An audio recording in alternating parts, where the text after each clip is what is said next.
Welcome to Wrong Time Watch. My name is Kevin, and today we're looking at the MALM Watches Air Wolf Viggen Swiss automatic watch. Price for this watch is $889. Actually, I looked at it again and it was $872. So I'm assuming the price is in Swiss francs or another currency, and it is changing daily. But $889. And also, this watch has something I've never seen on a watch before. It's quite unique, and I had to do some digging just to make sure what I was reading is correct. And that is that this watch has aluminum on it. It has an aluminum, they call it an aluminum barrel. So this portion of the case here is aluminum. I'll leave a link in the description to the website. What it looks like this is like a knurled aluminum sleeve, and it's looks to be held in place with the case back, but also the crown kind of holds it in place too. So that's very neat, and the reason for that is the Swedish Viggen aircraft has some aluminum control knobs, and that's meant to kind of replicate or homage the part of the aircraft there. And then the rest of this case is stainless steel. So very neat. I'm kind of surprised about that. So looking at the back here, we do have a Solita SW200-1 movement. So that's 8 beats per second, 26 joules, and 38 hours of power reserve. You see that the case back is screwed on here. And we do have some information on that case back. Linkoping, I believe that's where MALM is based in Sweden there.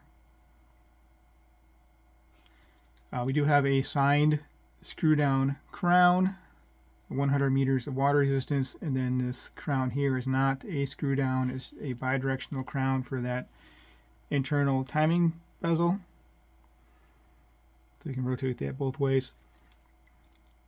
The bezel looks like an old kind of a Flieger watch. I've seen these on some older pilot's watches. So this is a neat detail. So this crown is screwed down, so you unscrew the crown. In the first position is hand winding. So right here, when hand winding, pull the crown out one more click. Second hand does not stop, so it is a ghost date movement. There is no cutout on the dial for a date, but the movement does have a date. So I can feel it clicking around in there. And pull it all the way out, and the second hand has stopped, so you can hack the movement and also set the time, of course. That kind of goes hand in hand. So very cool sword hands, kind of a pilot style hands there. So let's screw the crown back down. Kind of rotating it in reverse there to get it to catch the threads. Then screw it down. So the dial is printed. And we do have C1 Swiss Superluminova Loom. I'm not sure which portions of the dials are loomed. We'll discover that together at the end of the video. We do have sapphire crystal front and back. So let's talk about the dimensions, and then I'll put it on wrist. I do like this dial color. It's, I guess I would call it burgundy, maybe red and burgundy, or maroon and burgundy. The bezel is a little bit different color than the dial itself, but very easy to read the hands. And then the center of the hands there are blacked out. And then of course the second hand is yellow. So kind of a neat contrast in colors here. So let me know if you've heard of this brand. I've seen some pictures of it in some postings on social media. But other than that, I really was not too familiar with the brand. Here's a look at the case again. We do have polished center links on the bracelet. Top of the case is brushed, and then the sides are polished. And then we do have this aluminum barrel here, that knurled aluminum. So yeah, it definitely looks like a control knob on a aircraft, or maybe on like a stereo system, a high-end stereo receiver. So very neat. Solid end links. We do have that male center link there. Solid links adjusted by screw pins. And then we do have a stamped and milled clasp here. So a safety clasp, which is stamped, 6 micro adjust. The sides are polished. The top is a mixture of brushed and polished, but the clasp is all brushed. And then the safety clasp is signed MALM. Okay, so it still does have some plastic on there. Anyway, it's a review sample watch. Okay, now for the dimensions. The tip-to-tip on this male center link of the end link is 54.5 millimeter.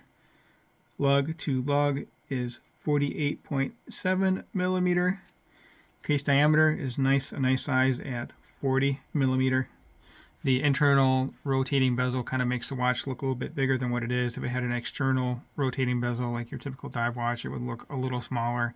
Since this has a much larger, we'll say a dial, the crystal is much larger than a typical dive watch would be. 12.6 millimeter thick.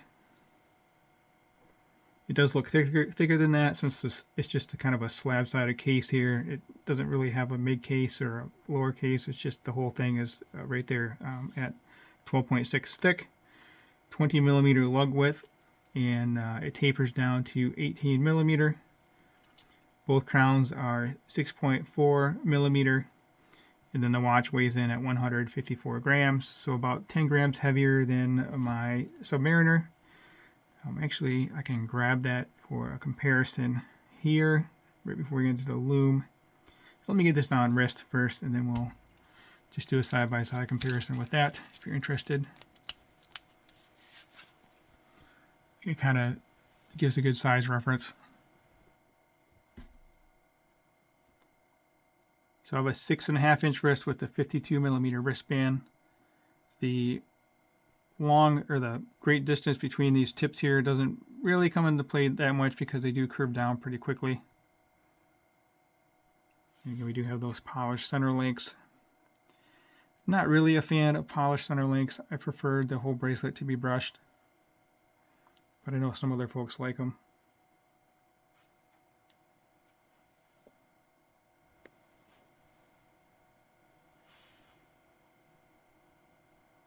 If you haven't subscribed yet, please hit that subscribe button. I really appreciate it, and it really helps me out with the channel here. Almost pulled my fingernail off. Sometimes I forget that you have to push these in. Every watch is different. You know, my SKX has a safety clasp, but doesn't have any pushers. Just a jingle jangle stamped everything here. Well, these portions are solid, but anyway, I'm used to just going like this and like that. So. Alright, just a quick look at these two watches side by side. Yeah, you know, actually the Submariner looks a lot bigger, but it's not really that much bigger. So I guess what I was saying about the internal rotating bezel is not necessarily true in looking like a larger watch.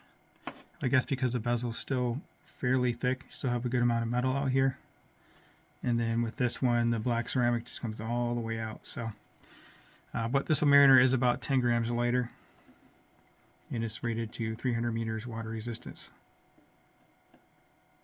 All right, let's take a look at the Loom. We'll compare the Air Wolf Viggen to my SKX. I'll show these side by side real quick. So here the Viggen kind of looks, you know, I was going to say the Viggen looks a little bit larger, but I guess it doesn't really look that much larger. Here's a look at them side by side. So the Viggen does look thicker to me, but it's actually about 1 millimeter thinner than the SKX. So that's kind of what I was talking about earlier with, this has a kind of a curvy case. The bezel looks like a separate piece. They say it's about half the thickness, or maybe 33%, a third of the thickness. And then this guy, you just have that real slab-sided case. All right, let's take a look at the Loom. Well, it looks like just about everything is loomed on this Air Wolf. And I'm not sure if you can tell, but there's different colored looms here between the hand and the indices. I I would say the hands are brighter on the Air Wolf than they are on the SKX, but the indices are quite a bit brighter on the SKX than they are on the Air Wolf here. But again, I'll call it a pilot's watch versus a dive watch. So there we have it. That will conclude this video. As always, thank you for your time and thank you for watching. There you can see the hands look to be green, and then the bezel indices are green, and then the indices on the dial are a bluish color.